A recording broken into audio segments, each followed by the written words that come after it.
The Bengals pick is in, and it is very on par with what they have done on the offensive line, now just on the defensive line, drafting Shemar Stewart, the pass rusher from Texas A&M, right? I mean, think about it. You got Orlando Brown, who you pay the money to and you bring in to play offensive tackle. You draft Demarius Mims just because he's too dang big for you to pass up. And here's Shemar Stewart. We talked about the production. It's not quite there yet, but it's hard to pass on a player who is as physically gifted as he is. He had the best pre-draft process, I think, of any prospect in this year's draft. He was the highest graded player in the Senior Bowl.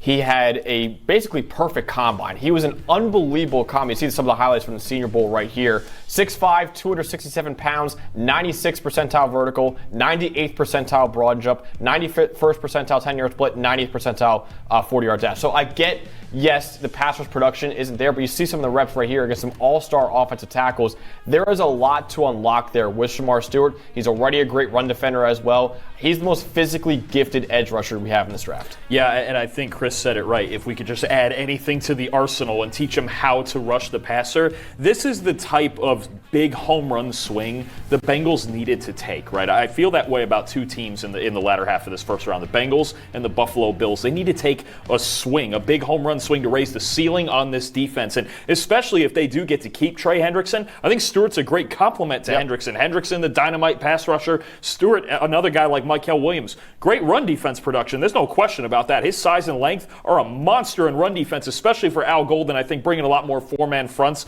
to this defense than Lou Anarumo did. He liked to get a lot in 5 down on early downs, but I think the way that this is where I was curious about Al Golden coming in to run this defense is what type of players does he want coming in here? He's going to bring pressure, man. That's who he is. Exactly, and you can bring Stewart, you can bring him down inside into that 4-eye technique. He's played over the tackle and even inside before at A&M and all those alignments, and that's part of the reason he didn't get all those sacks, because he was moving around all the time. But the other part of this thing is, you think about Trey Hendrickson, and who led the league 17 sacks, 17 and a half, something like that. But basically didn't have anybody else. I mean, Sam Hubbard now no longer with the team. I think officially retired. Mike Hilton, Von Bell on the back end. The feeling in Cincinnati was that all three of those guys sort of hit the wall at the same time.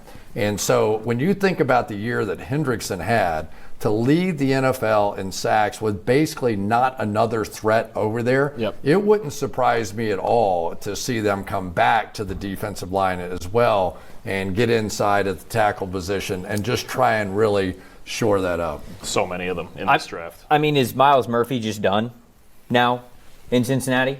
I mean, you drafted him a couple of years ago. He's literally the same exact archetype that Shemar Stewart is. You just drafted his replacement. He just hasn't done anything. That's what I'm saying, though. So it's like, okay, you lose Hubbard. I think with this pick, you're basically saying they're admitting they whiffed on it. I think so. Yeah, because they're going to play.